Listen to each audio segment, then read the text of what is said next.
So we're on. Hey, my name is Ron Garret. I'm here with Salvador Cordova, and we're here to talk about young Earth creationism. Hi, Sal. Hey Ron, it's an honor to hang out with you. Looking forward to this for a while.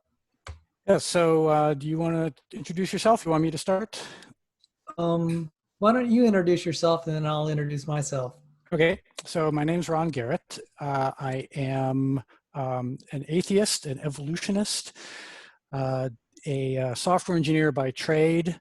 I'm not a geologist, not a biologist, so if we get too far into those weeds, I'm going to be out of my depth.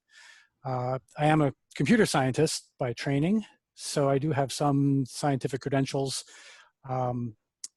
but mostly this is just all self-study, and we're here because for the last 15 or 20 years, or maybe even going back further, I have been sort of on a quest to try to understand how people can believe in, well, religion in general, but young Earth creationism in particular has been fascinating to me because the evidence, as far as I can tell, is just so overwhelmingly against it. And so I've been interested to understand how people can sustain a belief in it, and particularly how reasonable people can sustain a belief in it. It's particularly fascinating to me. I've found that there are a surprising number of young Earth creationists who are not entirely unreasonable. And you in particular, we actually start out from some very common ground. And so it's really fascinating to me how we can start out agreeing on a lot of foundational issues and end up in such completely divergent endpoints. So I guess that's my the reason I wanted to have this chat with you is to explore that in a public venues so that other people could listen in and share this journey. Well, I'm Salvador Cordova, and I'm actually a professional researcher in areas of young Earth creationism and regular traditional science. And I'm a big fan of Ron. He went by an internet handle called Lisper, and that endeared him instantly to me. And I found out he and I actually went to the same school at slightly different times, although I believe he got a PhD and was quite successful academically. At that same school, I flunked out. But by God's grace, I'm a Christian, professing Christian, and I believe in young Earth creation. But I'll qualify that. With many things, it's a mustard seed of faith. I struggle with very difficult scientific questions because that's actually part of my job.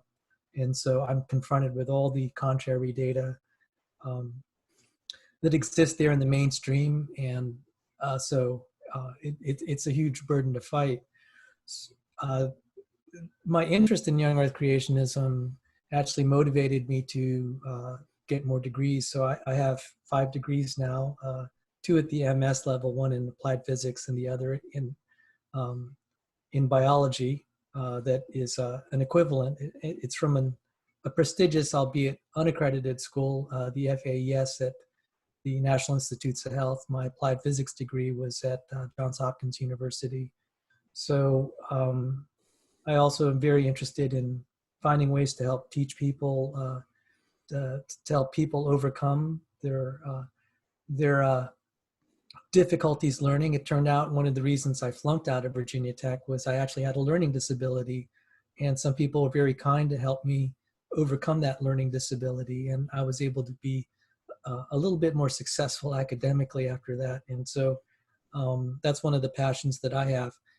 So that's a little bit about me. I was raised in a Roman Catholic home. I'm now what would be considered evangelical and reformed. I learned evolution and totally accepted it when I was going through grade school. And somewhere, maybe halfway through high school, I started to believe in creation, but I was an old Earth creationist, and I was an old Earth creationist for maybe 20 years. I don't know the exact dates. And then I began to entertain other ideas as I began to study, actually after I had scientific training. And maybe that mustard seed of faith that the universe and Earth are young, I began to accept it. maybe if nothing else as a working hypothesis, or let's just give it a try. Maybe about, say, 7 years ago, and shortly after that, I began to, I got invitations to collaborate with people, and I eventually got hired by John Sanford, who is a young Earth creationist who had a comparable, not exact same journey. He was an atheist, he became a Christian, and then a young Earth creationist. So that's a little bit about me. So one of the things that I found kind of interesting that we agree on is that you and I both share a certain amount of, shall I say, frustration with some of the rhetoric that's deployed by the young Earth creationist community. And in my experience with interacting with them, there's a fair amount of fallacies and persistent misinformation that gets circulated. And the conclusion that I have come to is that people come to young Earth creationism by basically two different paths, although they're not mutually exclusive. Usually it's a combination of these two things. So I wanted to run this by you and see if you agree. So the first one is a series of problems or issues with the theory of evolution that people raise, that they raise in order to sow doubt in the validity of the theory. These are things like, how can all this wonderful complexity and diversity of life come about randomly? And that overlooks or brushes aside the fact that evolution is not random. It's partly random. It has a random element, but then it also has a non-random element, which is natural selection, which is the answer to that question. There's a significant chunk of the young Earth creationist community that seems to ignore that. Another example of this is conflating evolution and abiogenesis, because those are two completely different things. And evolution, we have a very good idea how it came about. One of the best confirmed theories in all of science, whereas abiogenesis, we're still trying to figure it out. And there's a criticism that's often raised, which is that we don't know how abiogenesis came about. And because of that, believing in abiogenesis must still, at this point, be an article of faith. And personally, I actually agree with that. I think this is one of the things that atheists get wrong. We should acknowledge that if you believe in abiogenesis right now on the data, that is an article of faith. I have justification for why I accept that faith, and we'll get into that in a second. The second path is people who don't start with the evidence at all, but start with teleology, which is to say this, they start with the quest for meaning in life and trying to deal with existential angst and despair, and frankly, fear of death. And that leads them to Christianity, which leads them to the Bible, which leads them to young Earth creationism. And so by the time they actually start to look at the evidence, there is this very elaborate intellectual structure that's already been put in place. And they're interpreting all the evidence through in this framework of this intellectual structure that's already been put in place. And this is one of the reasons why debates between evolutionists and creationists often end up at loggerheads, because the evolutionists tend to argue purely on the evidence, and some of them don't appreciate or perhaps are even unaware of the teleological intellectual framework that's been put in place that all this hangs on. So would you agree or disagree with what I've just said? I think that characterizes it well.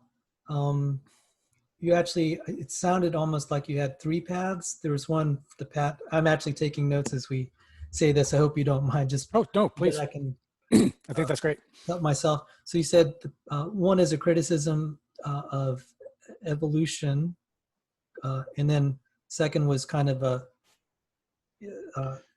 the aspect of teleology, and then I think you said the third is where they just kind of come at it from some sort of philosophical angle. I actually missed that part of what No, you no, said.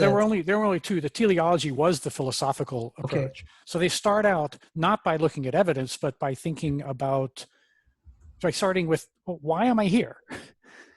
There must be some purpose to my existence, which is Oh, okay. Thank you. I think is actually a perfectly reasonable foundational question to ask.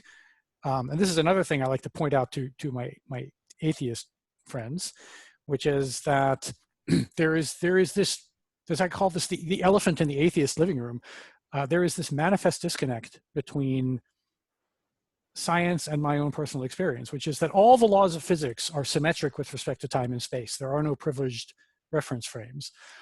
But all the data that I have firsthand access to comes to me from a very privileged reference frame that I call here and now. And only I have this reference frame. And so that makes me special, at least to me. And so I think it's perfectly natural to ask, well, why is this? Why am I conscious? Why do I have this privileged reference frame? Is there some purpose or meaning to all this? And to adopt a worldview that says that any answer that you could give that doesn't answer that question is not an adequate answer, which is a similar mindset to the scientific mindset, which is that any answer that you could give that's at odds with the data is not an adequate answer. But both of these are just foundational assumptions, and foundational assumptions can't be proven or disproven. You have to just choose a starting point arbitrarily on faith and reason from there. You can't ever prove your foundational assumption. So one foundational assumption is as good as another. And the foundational assumption of asking what's the point seems to me to be an eminently reasonable starting point for somebody trying to navigate their life. Well, Ron, I could actually listen to you for hours, and if I but I'm supposed to be grilling you. One of the things is, unlike some discussions I've had where people are just trying to cut each other off, we actually agree on a lot. So that's one reason I'm not being very confrontational. This is quite different than some of the other people that I interact with on both sides of the debate. And one reason I came on today, and it seemed like one thing that interested you, is some of the realizations I've had kind of in the wake of the coronavirus. So you talked about like young earth creationism. It had some roots in criticism of evolution, and the other thing was teleology. I have kind of a not so nice thing to say, that I think a lot of this has been also just a quiet power grab by some of the leaders in the church. They may not really mean to, but they've learned how to do business a certain way. What, there's politics in the church? Who knew? Goodness. I'll tell you why, because this is, it was hard to actually, because I really do try to think well of people and well of institutions that I'm a part of. And it's troubling to kind of look back at one's life and said, all the evidence was there that there's some things that are not very good, very good. And maybe I could just kind of relate this to science. I said, I don't know of any mathematician that rejects, that learned arithmetic and then said, I no longer believe in it. And then we could go for various theorems of mathematics. And I said, and then we could extend that to like the basic ideas of physics. So we'll say, yeah, Newtonian mechanics doesn't operate in all domains, but the domain it operates in, we're just, it's good. But the thing that bothered me is we have people that, they'll be in church and they'll be professing, they'll be evangelizing, and then they change their mind. I said, that's kind of, I said, this is operating in a different realm. I mean, why is it in one realm of my development as a human being and also professionally, there are things that I can never imagine myself walking away from, like say algebra or arithmetic.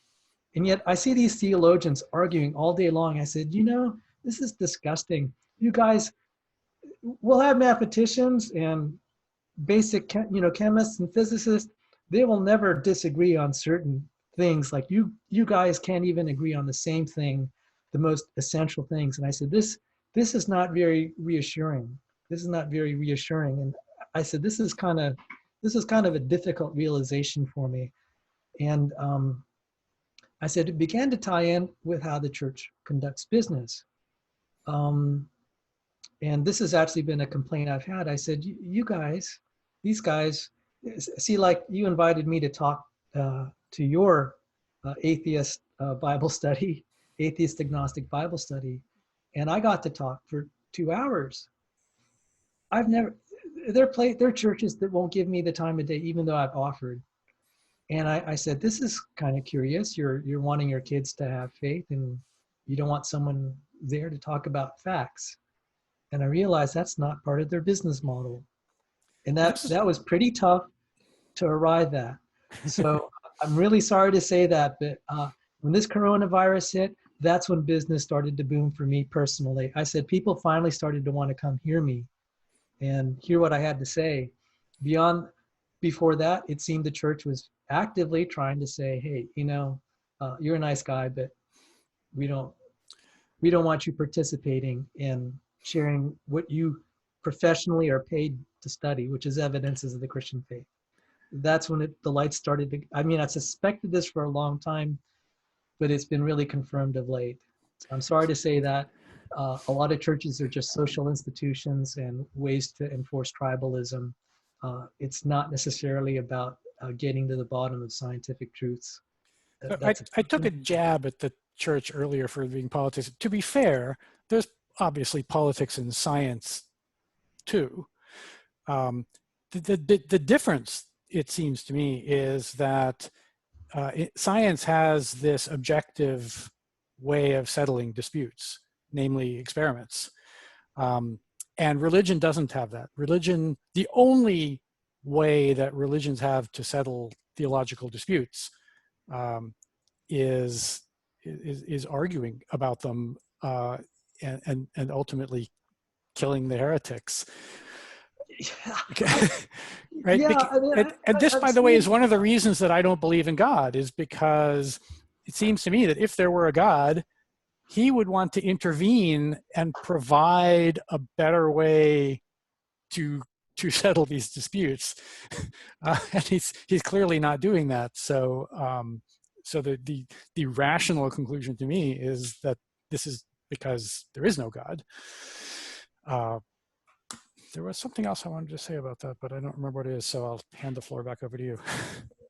Well, see, the hidden God, it is very interesting because when I look back on my life, first off, if I may convey, just if the listener's wondering why I'm a Christian,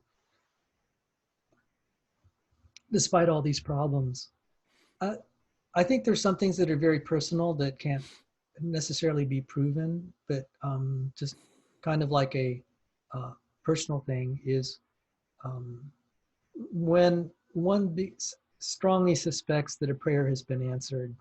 I mean, it could be a coincidence, but at some point it's like, well, what if it wasn't a coincidence?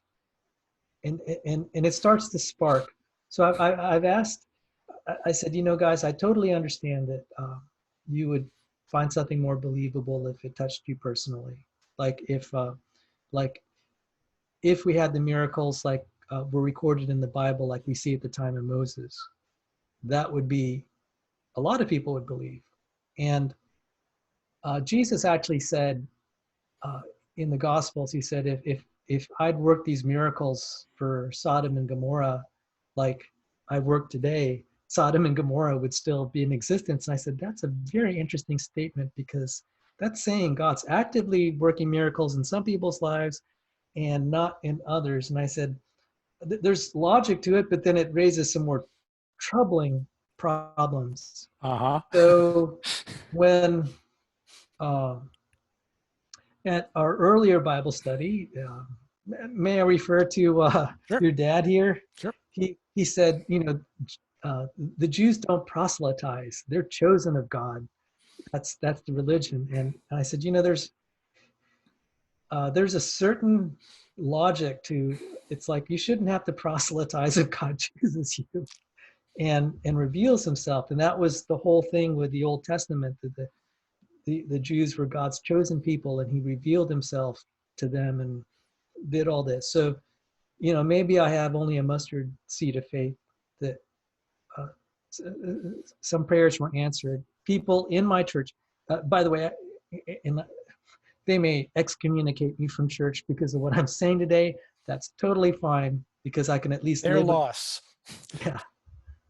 So, but they came, people from church, my prayer group came and prayed for my mother. They set up a hospital bed in our house, and they just filled the room and prayed for her. I thought she was going to live only 7 more days. She wasn't eating or drinking. She had a very bad UTI, urinary tract infection, that didn't get diagnosed. Usually I can tell if my mother had one, but she had one that had no symptoms except her going crazy and losing her appetite and just all sorts of other things. She couldn't drink, she couldn't eat, she couldn't read, write. She lost her ability to talk, and we all thought she was gone. Well, they put her on strong antibiotics. I had to call the ambulance, at the advice of my doctor, and I just didn't know what to do. But it looked like the damage was so severe, and she recovered. She can walk and talk and read and write. So it's like, well, yeah, this could have been a coincidence, but it's like, well, I don't want to. Well, let's grant that it's a miracle. Yeah. Let's grant. I'm happy to grant that prayer works, and that that prayer can produce extraordinary results. But that still leaves the question of whether it was God at work or whether it was your belief in God at work.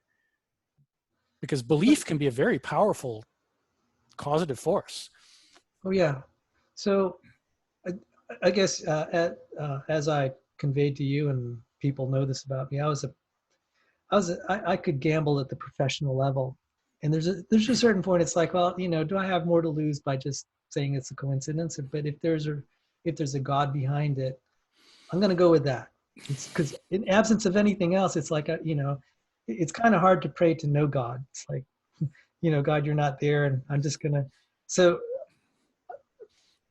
where this leads to young Earth creationism is that maybe my threshold for accepting the possibility of a miracle is a little lower than other people's, and that's just probably simply where it is. It's like I'm probably a little bit more willing to accept it, even if I have no proof. I'm just going to be like a little child and say, hey, I'm stuck in this life. There are limited options. This is the one I'm going to take, and that might be the spark that gets me going. But the thing that, to your point, God being hidden, it says in Proverbs 25:2, it's the glory of God to conceal a matter, and the glory of kings to search it out. And then as I thought about it more, I said, well, the atheists have had a really good point. Is God really wanting to reveal himself to everyone, or just select people? And I'm just like, this is kind of tough, because it might actually be easier to accept that there's no God than to think he's just kind of being really nice to some people and just letting some other people go. So I said, I can accept that. So here's the weird thing, is that if God exists, he's been extraordinarily good to me. I've had a fantastic life. There's been essentially no major illness in my family. I've, family's functional, loving 2-parent household. I went to college. I've been prosperous. I wouldn't trade my life for anyone that I know. So, and that to me is also evidence, not necessarily that God doesn't exist, but at the very least that if he exists, he doesn't care whether or not you believe in him, because I don't.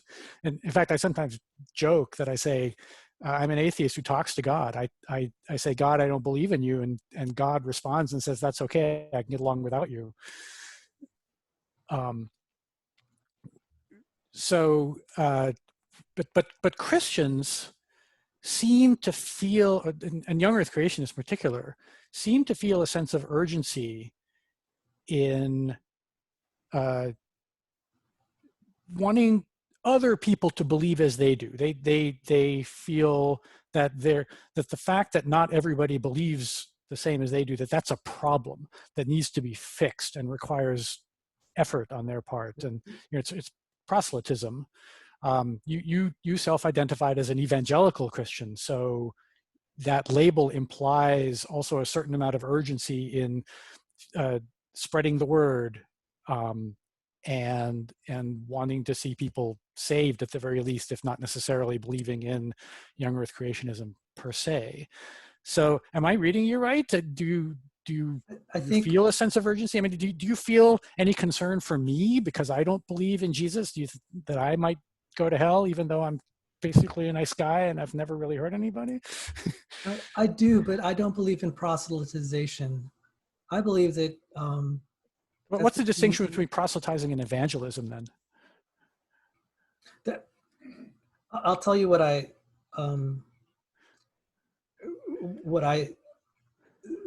some evangelicals say represents their view of evangelicalism isn't exactly mine. So maybe that'll help, because I'm not always in agreement with what they say. I think proselytization in the church has been rather disturbing, and some polls have actually revealed that a large number of people in the churches don't necessarily believe anyway. It's a social group. And I'm really glad some really sharp sociologists, I mean, this is worth fact checking, by the way, but I mean, anyone who's actually been to church enough, it's just like, yeah, the polls sort of agree that there's a lot of social clubs, and God is, for them, for a lot of people, God is just a useful delusion. One of the reasons that this Bible study that you mentioned came about, which is sponsored by the Woodside Village Church, is because that church is openly embracing of non-believers. They publicly invite, say, we don't care if you believe or not, come be part of our community. And that's one of the things that drew me to them. And so, and they're open about the fact that a lot, perhaps even a majority of their members are atheists.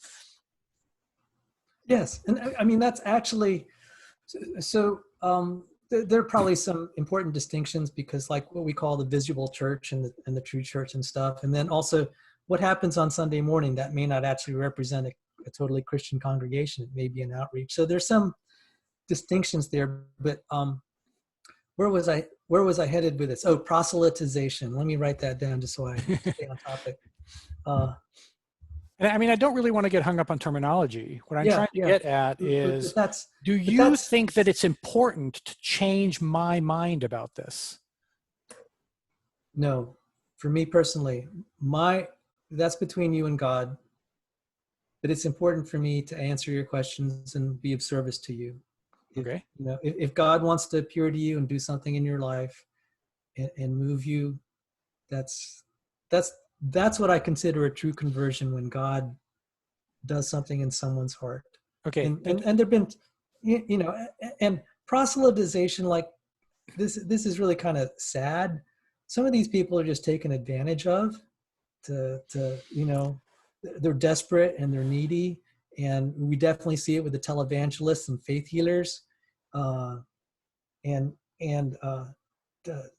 Maybe some of these evangelists and faith healers started out with good intentions, but then they end up being really rotten because it ends up being a racket. And I find that really distasteful. So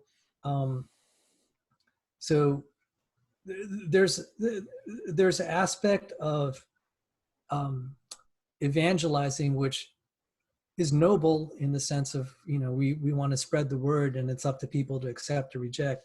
But then there's a sense where people find it as a good opportunity to control others, and especially you see it in the United States with people like Ken Copeland, whose net worth is like $1 billion. So there's a whole range of this, and then it plays out kind of in more subtle ways in smaller churches. I don't want to generalize too much, but it's become a culture of like, let's just try to fill our pews. And whereas, like I said with mathematics, I said, once I was given mathematics or physics, it's like I'm not going to abandon some of like the tenets of it very easily. it's like no one had to proselytize or evangelize. I said, if God is that real, that's the way I want to approach the question, not because someone's trying to, what they do in a lot of worship services, they have this beautiful music and it's a great experience. You just want to keep coming back. The pastor may have just a really great personality that people are drawn to. And I said, well, that's all well and fine for what it is, but I realized at some point it didn't help me believe in God anymore. It was nice to be in that culture. So I began to explore the questions from what little I could, as in my, like you're talking about the privileged position of, it's like, well, that is my position and where I am and in my perspective, and I'm just gathering facts from what little sample size of reality I have. And so when I began to do that, I began to say, there's parts of the young earth model that started to be strong enough that I couldn't quite run away from it, just elements of it. And that was the spark. So it's two things. I had maybe a lower threshold for accepting miracles than maybe some of my atheist colleagues. And then that little spark from science, when I started to see agnostics and or atheists, I'm not really finicky about the definition, but like Fred Hoyle, who was a non-Christian, and Robert Jastrow, they began to raise questions, and I said, that's exactly what I think. And it's amazing that someone who's not trying to evangelize is saying these things critical of, like Hoyle in particular, of Darwinian evolution. He wrote a book, The Mathematics of Evolution. It's a tough read. Oh my goodness. That guy was using elliptical integrals and just like, this is flying over my head, and he was trying to prove. I do want to get into these details, but before we get to that, sure. I think you misinterpreted my question. And so I want to ask it again in a different way please. To get at what I was really trying to get at. I think so I asked you the question of whether you feel a sense of urgency to change my mind. And you interpreted that as whether you personally feel a sense of urgency. And what I meant that question in a more general way. Do you feel it's important that my mind be changed somehow? And let me just ask the question in a different framework that I think will have more of the emotional impact that I intended it to have. Okay. Do you have kids? No. But imagine that you had kids and your kids were watching this conversation and came to you afterwards and said, this Ron guy kind of makes sense, and I think he might be right. Would that fill you with dismay? And let me make another concrete example. A lot of creationists feel a sense of urgency to have creationism taught in public schools. Do you think that it's important to change public policy to teach creationism in public schools? So there are two questions. I'll try to answer both, and if I forget the one about public schools, we can get to that. They're really the same question. They're intended to be the same. Right. Question. I'm absolutely dismayed, and just the people that I mentioned, like say Fred Hoyle and Robert Jastrow, to this day, ironically, I nearly left the Christian faith 20 years ago, and it was Robert Jastrow's book, God and the Astronomers, that he was an agnostic, but he said there's parts of this. He said I wrote this book because it's hard to run away from this suggestion that the present cosmology at least opens the door to the possibility of God, and he said he was surprised that his colleagues were a little bit disturbed about the Big Bang, and he said he felt it was theological. So getting back to the point of the kids, to this day, when I still a pretty sad day, I almost cry. Sorry, I get a little emotional because you asked me about the kids. This was like daddy dying. When I found out that Robert Jastrow died and all indications were that he wasn't a believer, I was crushed, and I'm still inconsolable. So yes, there's an urgency, but there's an old Clint Eastwood saying, a man got to know his limitations. A man got to know his limitations. what changes people's hearts is God working on their heart. I only have a small role in just serving them and answering their questions, and they'll ask me why I believe something. So my reason for being here today is I just think you're a great guy, and I love hanging out with you, and I wanted to answer your question. There are atheists. I think frankly, there's actually some creationists I've unfriended permanently. So just, yeah, I'm not here. I mean, I would hope, I would sincerely hope, and I hope you're not offended. My prayer group's been praying for you, and I haven't prayed for someone this fervently since the last person that was converted. In 12 years that I was witnessing, only one person got converted, and that person was the only one that I really prayed for. You're now the second person that I prayed for fervently. Okay. I'm not at all offended. In fact, I'm flattered. But by way of managing expectations, I really should warn you and prepare that you should prepare yourself for failure in this regard, because you're not the first person to pray for my soul and yeah. To no effect. Yeah, but I mean, you asked me if I'd be dismayed. Oh, I'd be heartbroken. I mean, yeah. I don't know Robert Jastrow personally, but I wept when I found out he died. So the reason I ask this is because I want to get into some of the weeds, but I also recognize that your faith is very important to you, and I want to be mindful of the possibility that if we get into the weeds, that I might actually convince you that you're wrong about some things, and that if I do that, that could have a serious negative emotional impact on you. And I would consider that a bad outcome.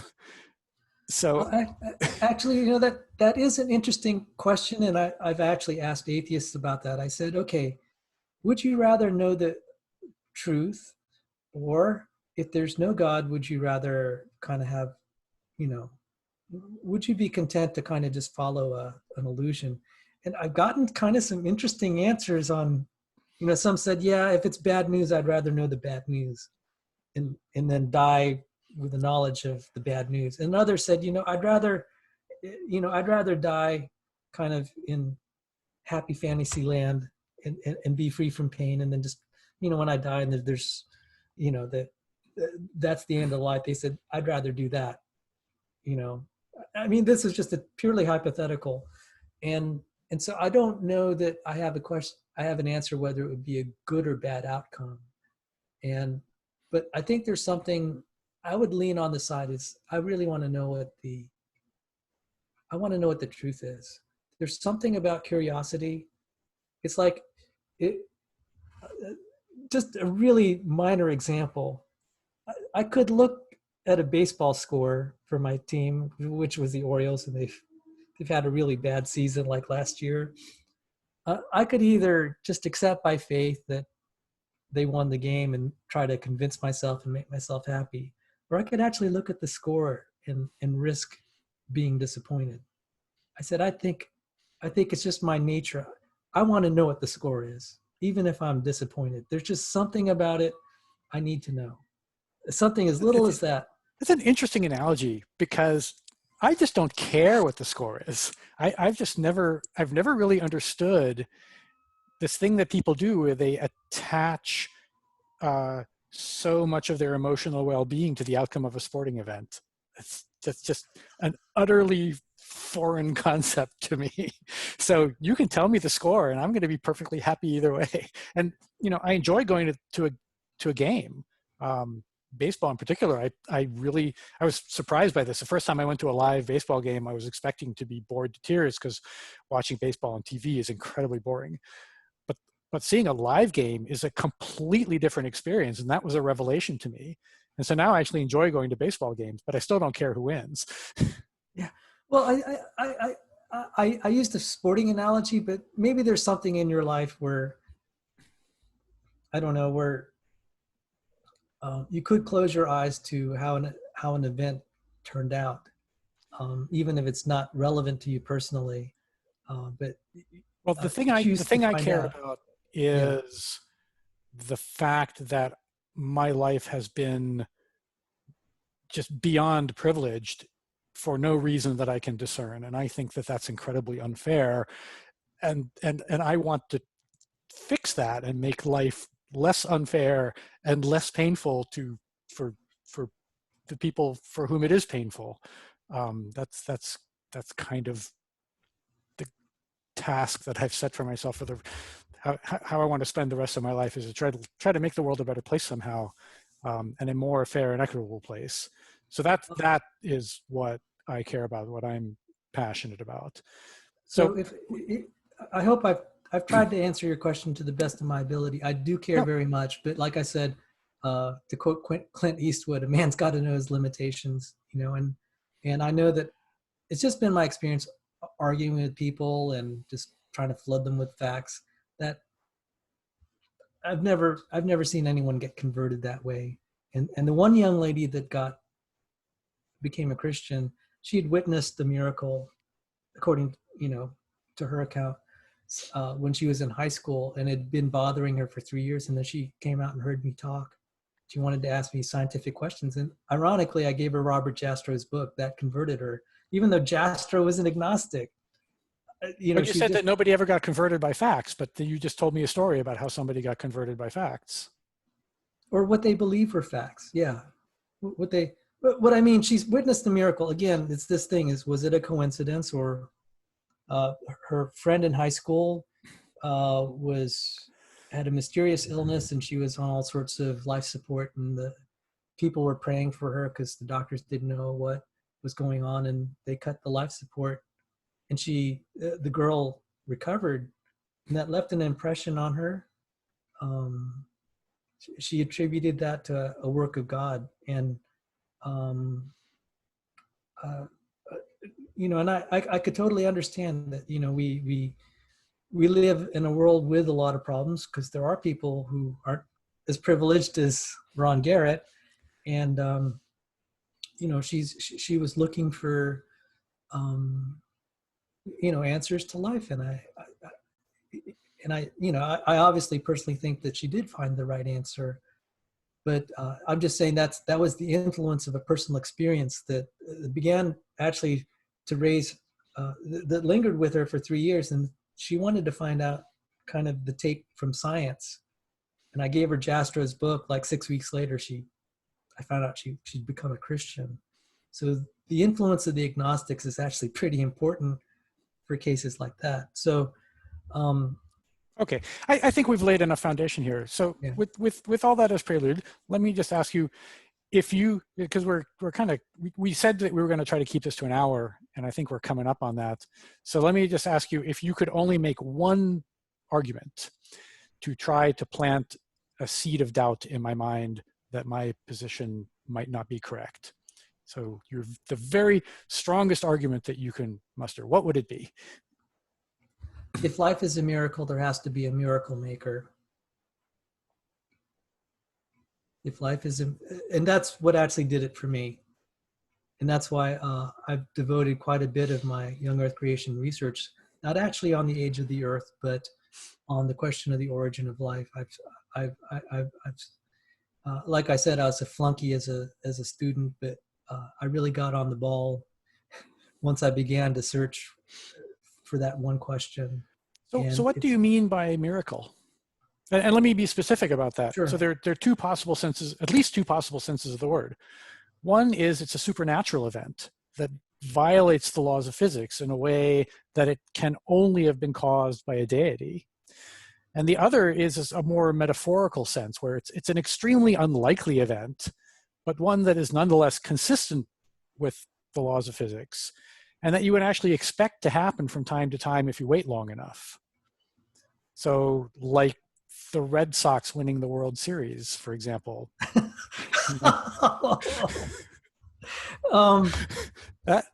I would say the one that comes very, a miracle that is, again, this is my professional gambling background coming into play a little bit. There is a threshold. It would be too hard for me to believe that it wasn't a violation of the laws of physics and chemistry. And so, can you quantify that threshold? I mean, you're an ex-professional gambler, so you actually know how to do the math and compute the odds. So can you actually put a number on if it's if it's a 1 in a million or a 1 in a billion, what's your threshold? Well, okay, at a personal level, Yeah. the way a gambler would do this is he would weigh the odds of being right and wrong and associate it with the payoffs. I mean, this they call it Pascal's wager, but actually Pascal had done all the mathematics to lay out when we can play with an advantage. And so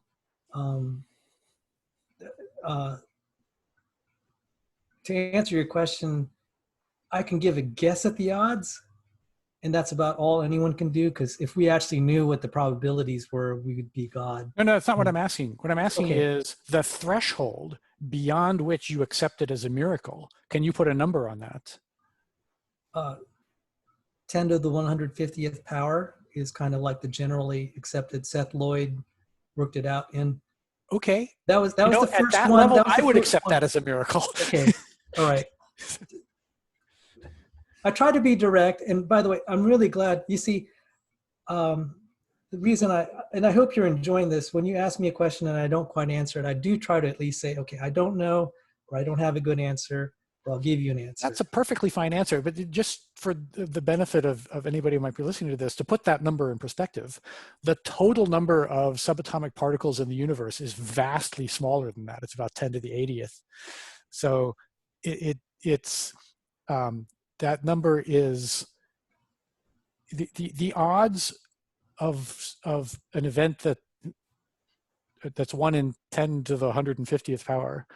That's vastly less likely than if you picked a random subatomic particle in the universe, that it be a particular predetermined subatomic particle. So that's so at that level of odds, if you could demonstrate to me that an event happened where the odds against it were really that low, I would accept that as a miracle. Yes, Just and so you know. the question is, does it have theological implications? Because there are people like Fred Hoyle that would actually agree with that. It's like, well, he's not going to accept the Christian God. But you asked for what would be maybe just the little thing that I could say, the one thing. That's what I would boil it down to, because I'm only speaking from my personal. That's what did it for me, and that's why I'm a young Earth creationist today. Sure.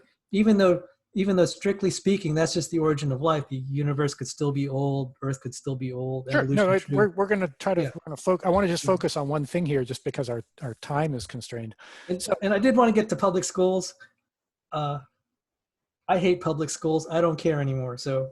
Oh, I see. Oh, okay. I had a good experience in public schools, but they've changed, and I'd like to see public schools teach kids reading, writing, and arithmetic, and I'm concerned that they're not doing a good job teaching math, especially in some schools, not all of them. So I'm sorry, that's a really non-answer, but that's not my focus. So just as FYI. That's not the intent. That wasn't the intent of the question. Okay. Either. That could be another topic for a future installment if we want to do it. But I just wanted to how all this relates to politics and public policy. But yeah, well, I just wanted to tie up that loose end because you put it on the table. I said I'd try to answer it. So sure. Go ahead, Ron. Anyway, let's get back to the miracle of life. Is life a miracle? In my view, it is. Okay, so you had a very specific threshold for miraculousness. So why do you think that the odds of life existing are that they meet that threshold? It violates the law of, there are many aspects that violate the law of large numbers. And the reason that's used in gambling math a lot, law of large numbers.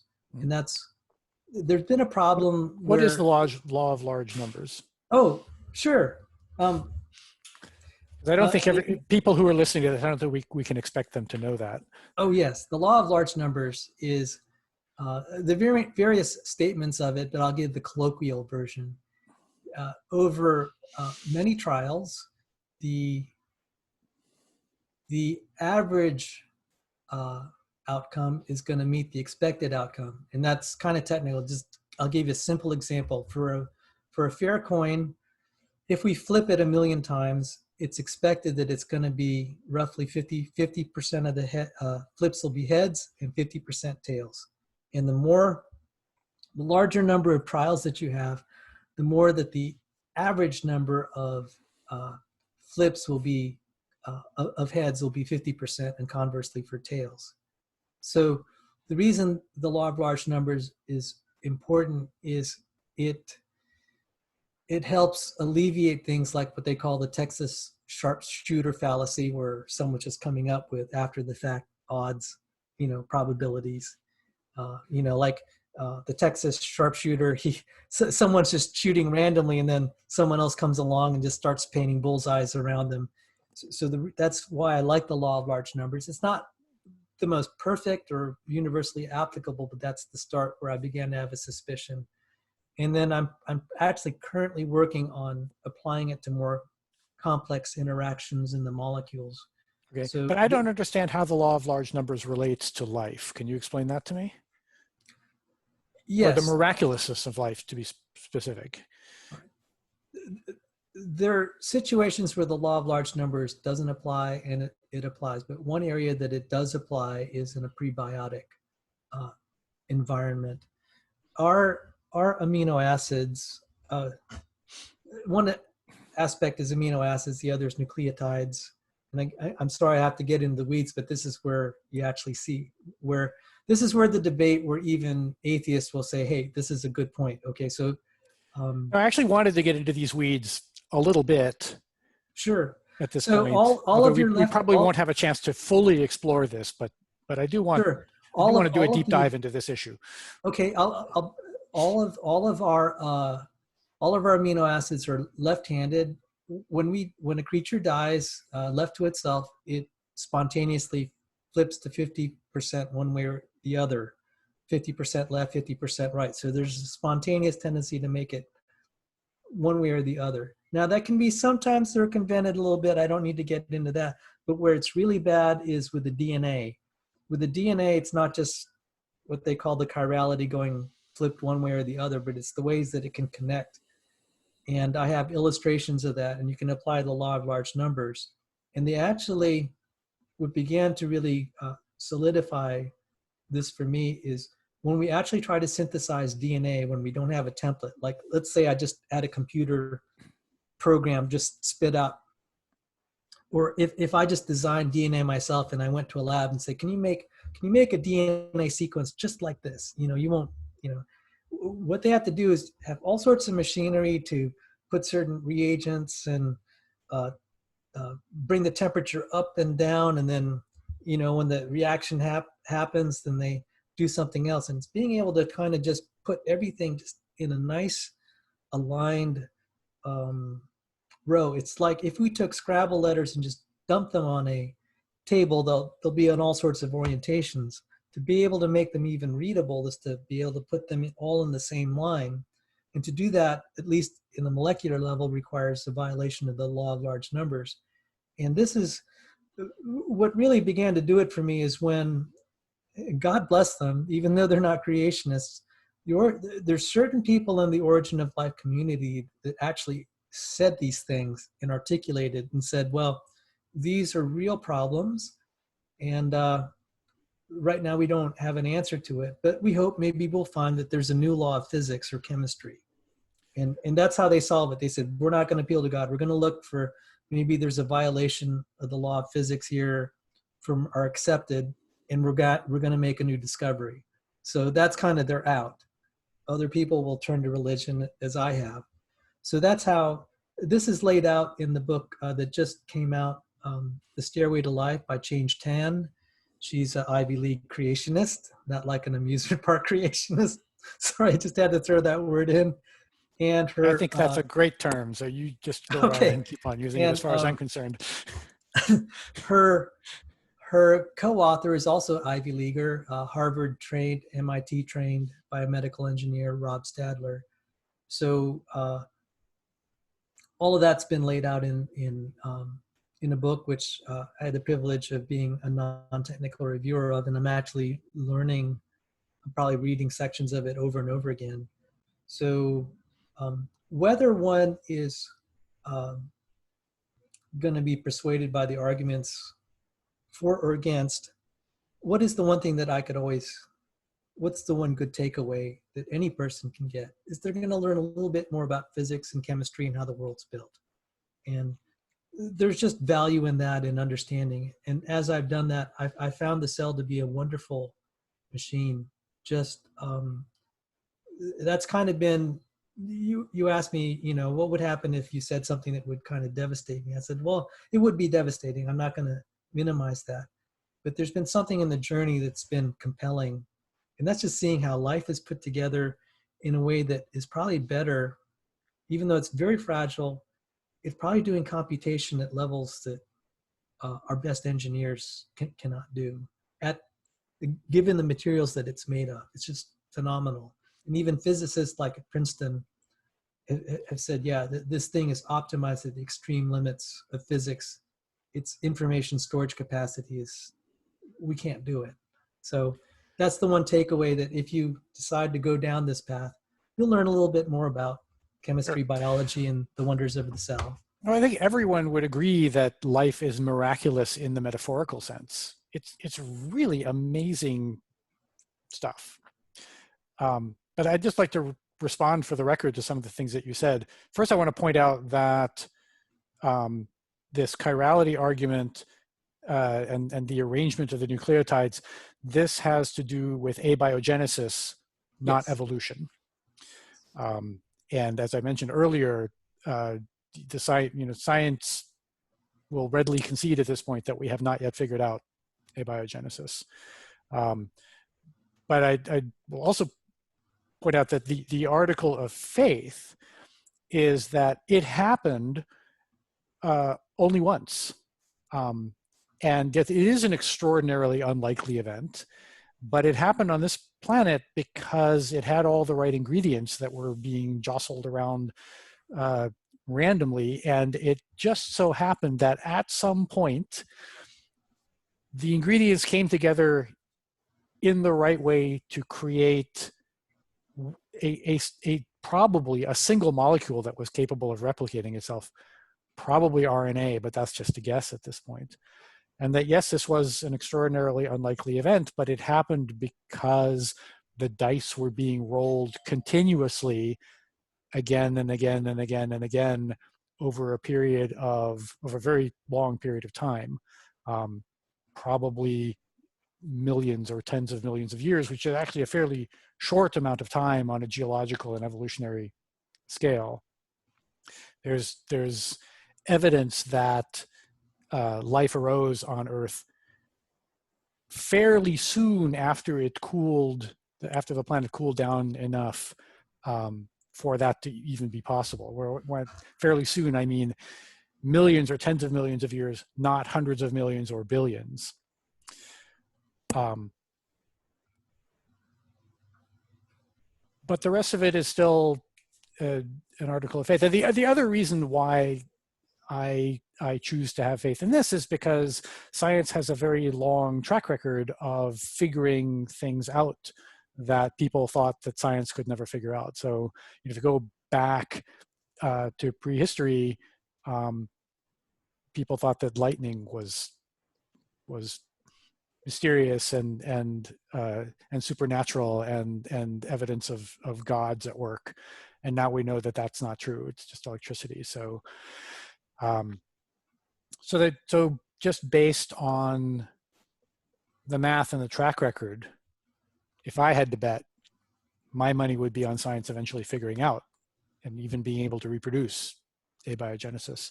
I think we should probably start winding this down for this session, but I want to give you the last word. Well, it's been a very enjoyable conversation, and this is very hard for me because I said some things that may not be accurate in the formal sense, but it conveys some of my frustration with the church and the church culture. And I will not endear myself to a lot of people from what I said today, but I've come to the point I've had to clear my conscience. And so this was a difficult conversation for reasons that you probably wouldn't have expected but I finally had, over the last 3 weeks, the coronavirus has sobered me on questions of how people arrive at truth. And one reason I'm so grateful to have a chance to talk to you about these things is um, these are things that I can't talk about in church.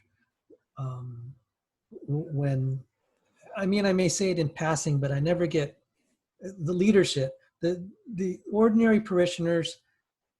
They'll approach me, and they have been since the coronavirus came down. They have been. I've said, this is so good for me that people are asking me these questions, whereas the leadership has been very chilly. I've gone to a lot of campus groups on college, and it's just like, their business model is not built around discussing facts and engaging hard topics. It's a business model of avoiding hard questions. And this is really traumatic for me to finally admit that to myself. Do you think that's true of the Christian church in general, or just your church that you happen to be a member of right now? And if the latter, why don't you just find a different church?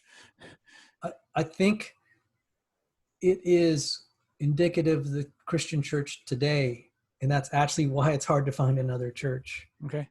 Now, I do meet people, and one that has influenced my life is astronaut Charles Duke. He prayed over a young lady. He's the youngest man to ever walk on the moon. He came back to Earth. His life was a mess. He became a Christian, and sometime after that, he was praying for a girl, and she got healed of her blindness. And I don't think that miracle was ever repeated again, but he's lived his life reaching to the outcasts. And I said, there's every reason to believe what he said was true. He was a national hero. He didn't need to be a faith healer, or, like some of these faith healers that don't want to go to the hospitals and pray for people because of COVID. I'm sorry, I just had to mention that. It's really embarrassing.